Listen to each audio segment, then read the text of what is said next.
O Grande Movimento Adventista. Capítulo 10.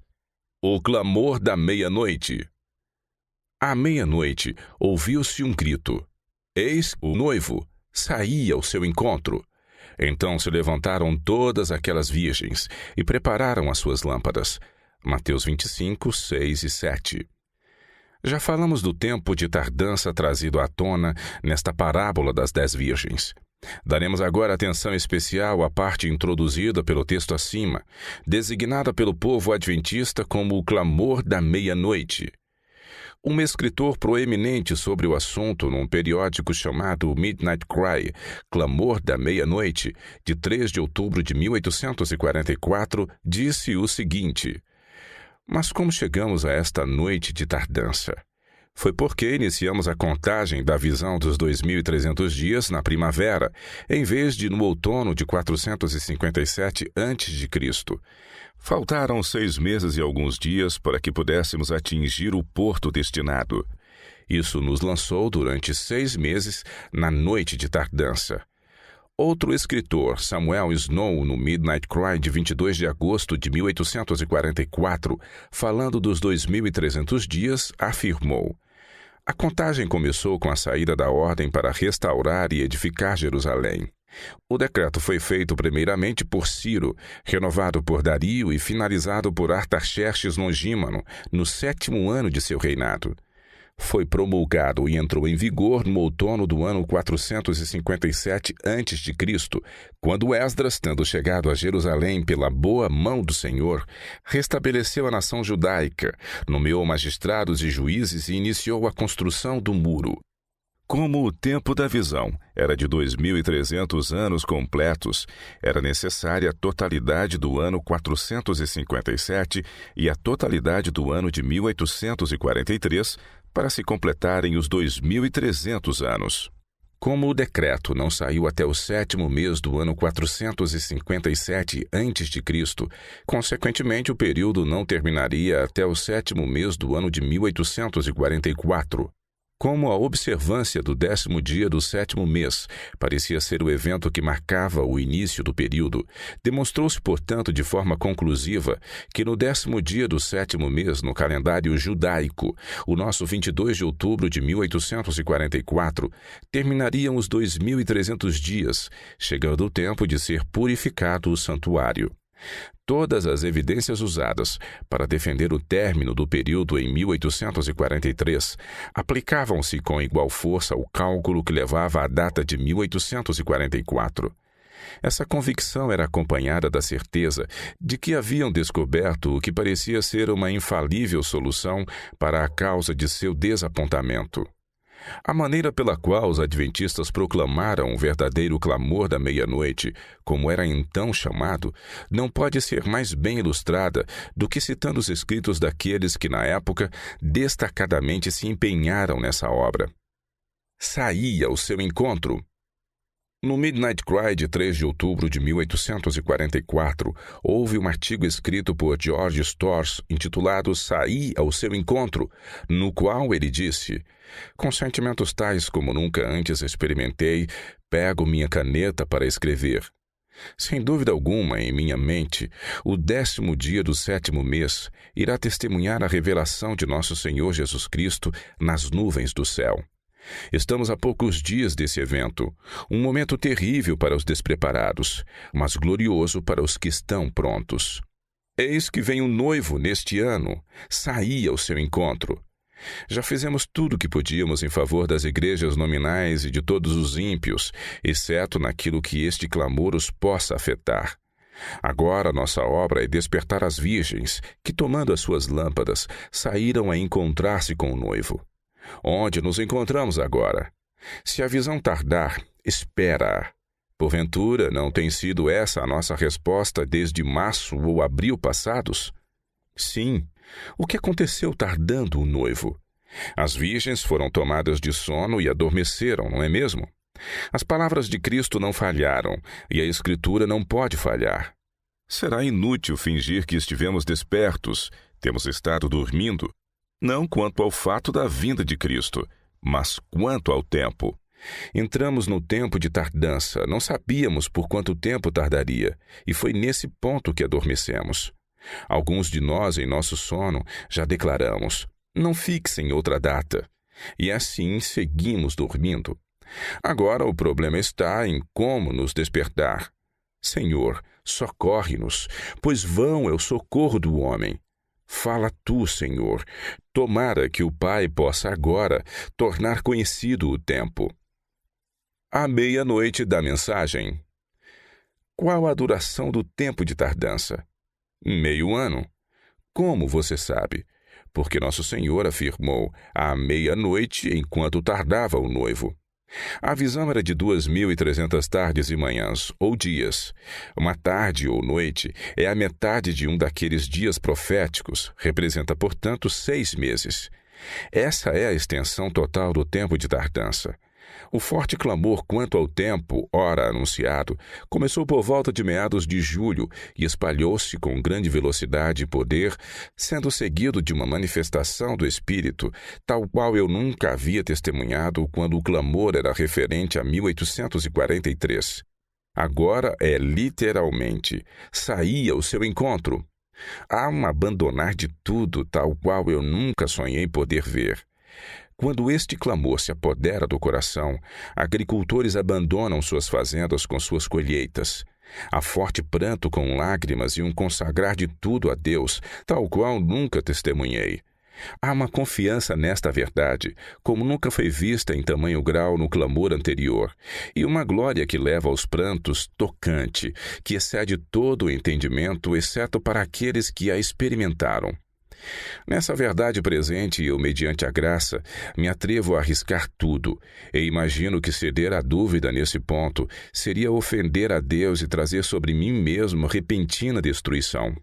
Estou convencido de que agora, quem quer que procure salvar a sua vida, onde este clamor tenha sido claramente anunciado, cedendo à ideia, e se não vier, ou por medo de aventurar-se nessa verdade, perderá sua vida. Ela requer a mesma fé que levou Abraão a oferecer Isaque, Noé a construir a arca, Ló a sair de Sodoma, os filhos de Israel a aguardar durante a noite toda por sua saída do Egito, Daniel a ir para a cova dos leões, ou os 3 hebreus para a fornalha de fogo. Temos nos iludido com a ideia de que chegaríamos ao reino sem um teste de fé, mas estou convencido de que não será assim. Esta mais recente verdade provê esse tipo de teste, e ninguém vai se aventurar nela, exceto os que se atrevem a ser contados como tolos, loucos ou qualquer outra classificação que sodomitas antediluvianos, uma igreja morna ou virgens adormecidas estejam dispostos a lançar sobre eles. Clamo mais uma vez: fuja por sua vida, não olhe para trás, lembre-se da mulher de Ló. A rocha plana de Storrs.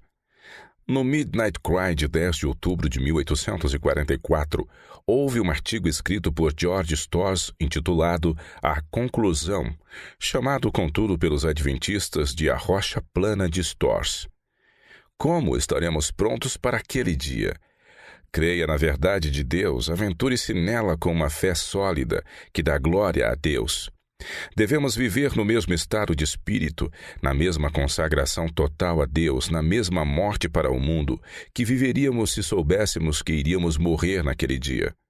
Não consigo ilustrar melhor o que quero dizer do que imaginando uma grande rocha plana no meio do oceano.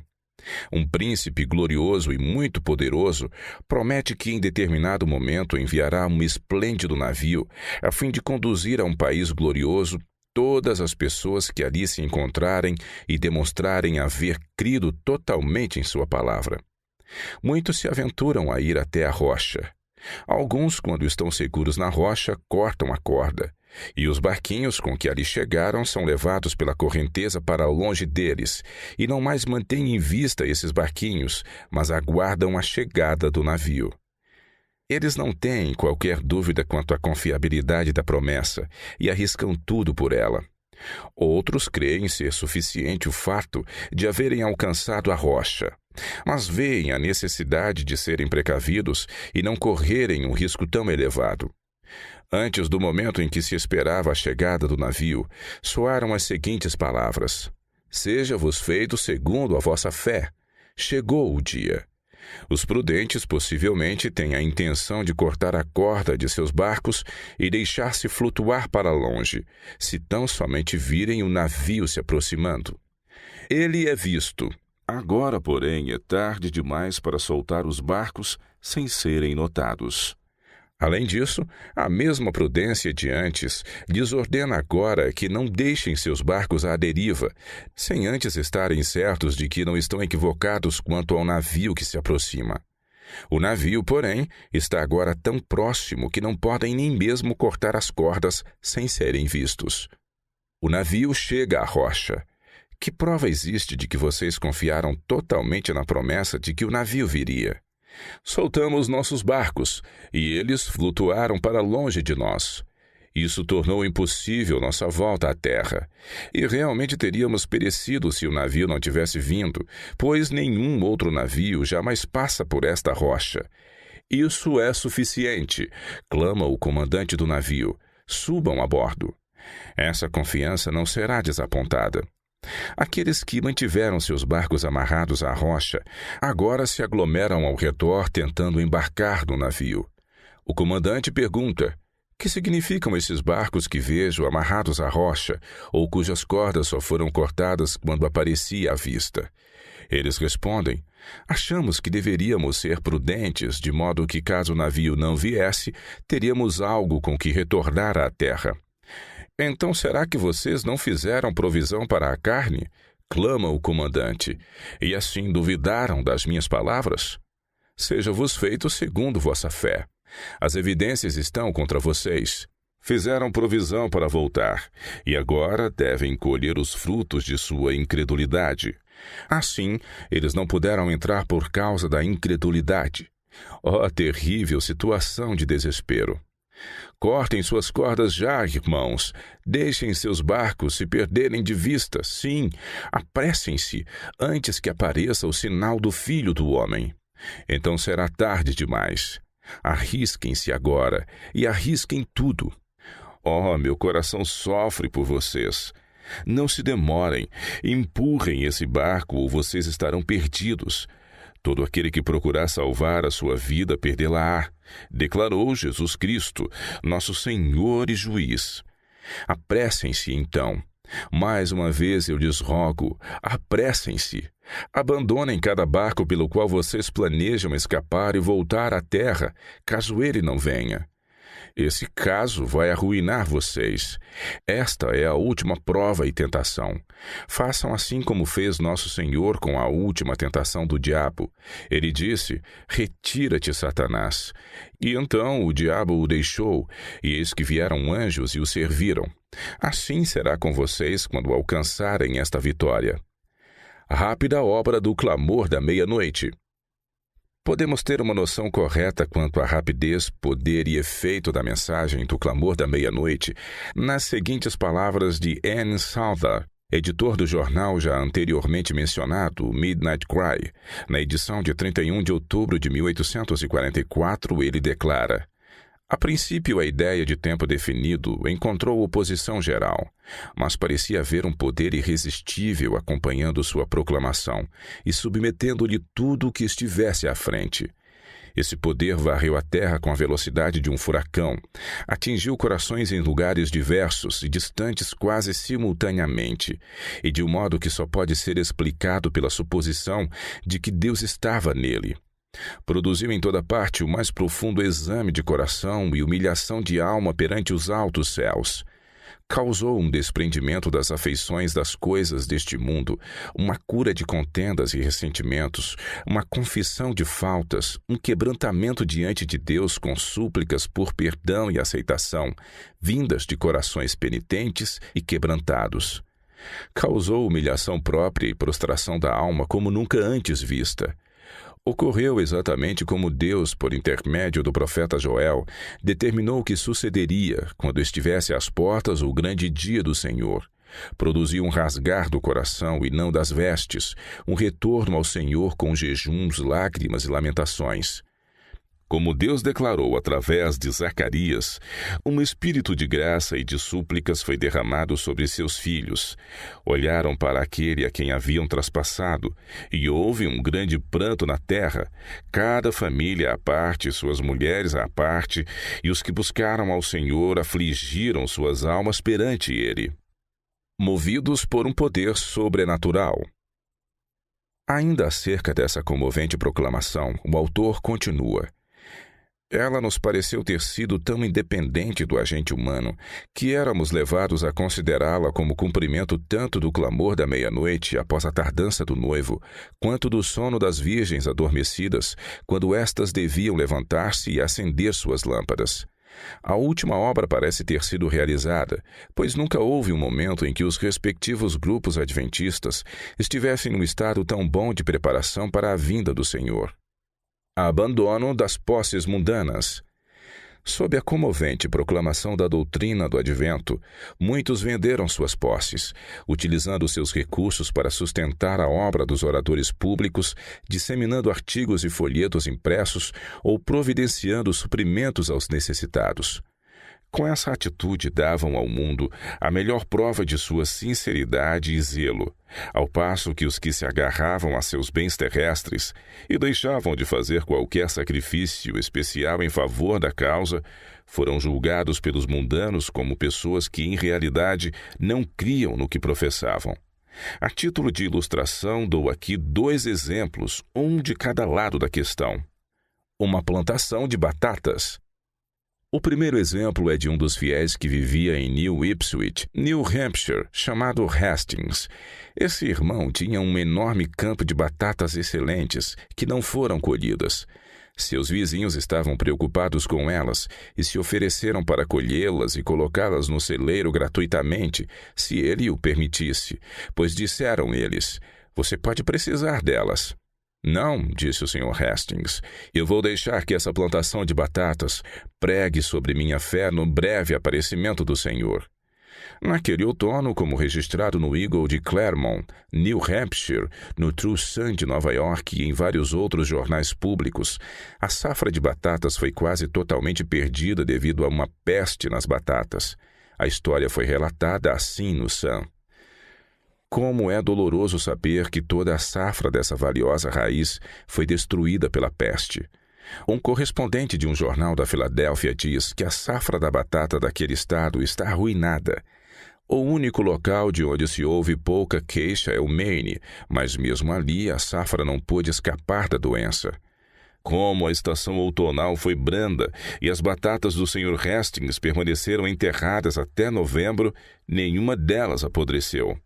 Consequentemente, restou-lhe um abundante suprimento para si e para seus desafortunados vizinhos, que haviam sido tão solícitos com ele no outubro anterior, e com a chegada da primavera foram obrigados a comprar suas sementes, alegrando-se por pagar por elas um preço bom.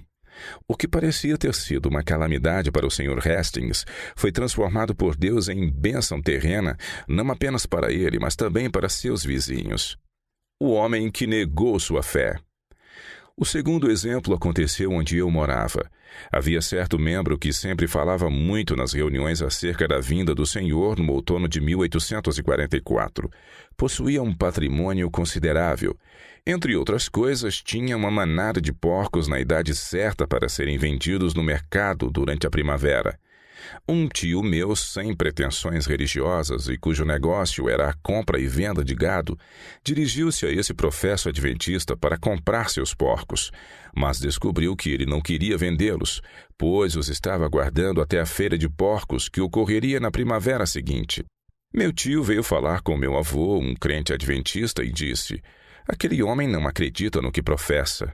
"Por quê?" perguntou meu avô. Meu tio respondeu: "Porque ele diz que Jesus está voltando e que o mundo chegará ao fim neste outono, mas quer guardar seus porcos para a próxima primavera. Ele não precisa dizer nada, pois não acredita numa palavra sequer de tudo isso." Recursos oferecidos tarde demais. Houve alguns que retiveram seus recursos e resistiram continuamente à convicção de que deveriam usá-los no avanço da obra, até que foi tarde demais para investi-los. Então, essas pessoas procuraram os envolvidos em publicar a mensagem, insistindo mesmo com lágrimas para que aceitassem o dinheiro. A resposta, porém, foi: tarde demais. Já pagamos por todo o material impresso que seremos capazes de circular antes do fim. Contratamos várias máquinas de impressão para funcionarem dia e noite. Não queremos mais dinheiro. Uma testemunha ocular me relatou haver visto algumas pessoas depositarem milhares de dólares sobre a mesa do editor da Voz da Verdade e, em angústia de espírito, imploraram que ele tomasse o dinheiro e o usasse. A resposta foi: tarde demais. Não queremos seu dinheiro agora. Não podemos usá-lo. Então perguntaram: será que ele não pode ser doado aos pobres? A resposta foi a mesma. Já fizemos provisão para o suprimento imediato de todos quantos poderíamos alcançar. Em angústia de espírito, essas pessoas levaram embora seu dinheiro e declararam que haviam trazido sobre si mesmos a desaprovação de Deus pela falta de fé e pela cobiça que os levou a negar seus recursos à causa de Deus, quando esses eram necessários e poderiam ter sido usados com prazer. Guardiões nomeados. O caráter e os princípios daqueles que deixaram seus campos por colher e abandonaram suas oficinas, a fim de fazer circular a página impressa ou conversar e orar com o povo, deram evidência de que esses homens e mulheres acreditavam de fato em cada palavra que diziam. Além disso, o poder que os acompanhava era tal que os sinceros de coração não podiam resistir às suas palavras, nem contradizê-las. Dessa forma, milhares creram na verdade, buscaram a Deus e obtiveram misericórdia. Contudo, os escarnecedores e mundanos declarados decidiram que essa obra de espalhar as publicações adventistas devia ser interrompida. Declararam que esses adventistas que escolhiam uma pequena cidade ou todo um condado, indo de casa em casa com essa doutrina do advento e negligenciando seus negócios e famílias, deviam estar fora de si e, portanto, deviam ser cuidados por guardiões. As evidências alegadas de que os fiéis não estivessem em seu estado normal, mentalmente falando, representaram provas insuficientes de insanidade, pois a obra que realizavam era simplesmente uma obra em favor da salvação do próximo. Além disso, não havia provas de que suas famílias estivessem sofrendo devido ao abandono de seus negócios. Consequentemente, apenas poucas pessoas foram colocadas sob a tutela de guardiões. No entanto, a julgar pelo alvoroço que os oponentes fazem ao se referirem a esse fato, poder-se-ia imaginar que houve muitos casos. Em toda a minha obra, porém, como pastor adventista, cobrindo um período de mais de 56 anos, encontrei apenas 2 casos de mileritas que foram colocados sob tutores. Uma breve referência a esses casos pode ser apropriada a essa altura. Seu próprio guardião. O primeiro desses casos ocorreu no estado de Nova York, a menos de 30 quilômetros de onde eu morava. Certo homem aceitou a doutrina adventista. Seu patrimônio chegava a $100.000. Ele doou cerca da metade desse montante para a esposa e filhos que não compartilhavam da mesma fé. O restante considerou como seu para ser usado como melhor entendesse. Por ele haver aplicado uma parte na causa adventista, seus filhos levantaram objeções e buscaram aconselhamento com um juiz, solicitando que nomeasse um guardião para seu pai. Após o juiz lhes inteirar quanto aos deveres e direitos de um guardião no gerenciamento da propriedade, pediu-lhes que escolhessem o guardião desejado. Depois de discutirem entre si por alguns instantes, concluíram que não conheciam nenhum homem a quem poderiam atrever-se a confiar a propriedade. Relataram então ao juiz que haviam escolhido o pai como seu próprio guardião. O juiz virou-se para o homem e disse: Senhor X, seus filhos escolheram o senhor como a pessoa adequada para gerenciar sua própria propriedade. Suas ocupações continuam exatamente as mesmas que antes de você ser trazido ao tribunal. Embora eu esteja bem familiarizado com essa pessoa e com os fatos envolvidos, não tenho a liberdade de revelar seu nome. Uma situação ridícula. O outro caso foi o do Sr. Stockbridge Howland, de Topsham, Maine. Ele era um dos melhores mecânicos em toda aquela região do país e um trabalhador perito na construção de moinhos e pontes. No movimento do clamor da meia-noite, o Sr. Howland percorreu a cavalo vários municípios, espalhando de casa em casa impressos e folhetos do advento para o grande desgosto de seus opositores e zombadores. Estes se queixavam de que ele, nessa distribuição de folhetos, negligenciava seus negócios. Portanto, prontamente asseguraram a nomeação de um guardião que encontrou mais serviço a fazer do que esperava.